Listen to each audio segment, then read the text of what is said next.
LCB દ્વારા ચાંગોદર પાસેથી 54 લાખનો વિદેશી મદિરાનો જથ્થો જપ્ત કરાયો. અમદાવાદ ગ્રામ્ય સ્થાનિક ગુના શોધક શાખા એલસીબી દ્વારા ચાંગોદર વિસ્તારમાં એક મોટી કાર્યવાહી હાથ ધરવામાં આવી છે.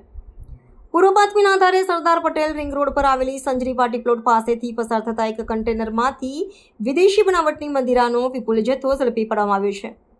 આ સફળ કાર્યવાહીથી પ્રતિબંધિત માલની હેરાફેરીના એક મોટા ષડયંત્રનો પર્દાફાશ થયો છે.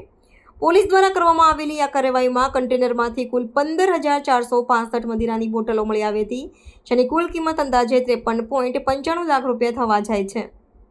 સ્થાનિક ગુના શોધક શાખાએ ચોક્કસ સૂચના મળ્યા બાદ સમગ્ર કામગીરીને અત્યંત સાવચેતીપૂર્વક પાર પાડી હતી અને રાજ્યમાં પ્રતિબંધિત દારૂના વેચાણ પર અંકુશ મેળવવાના પ્રયાસના ભાગરૂપે આ સફળતા મેળવી છે.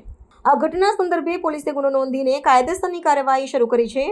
હાલ આ મદિરાનો જથ્થો ક્યાંથી લાવવામાં આવ્યો હતો અને અમદાવાદમાં કોને પહોંચાડવાનો હતો તે દિશામાં સઘન તપાસ ચાલી રહી છે. આ તપાસનો મુખ્ય હેતુ આ પ્રવૃત્તિઓમાં સંકળાયેલા મુખ્ય સૂત્રધારો અને સમગ્ર તંત્રને શોધી કાઢવાનો છે.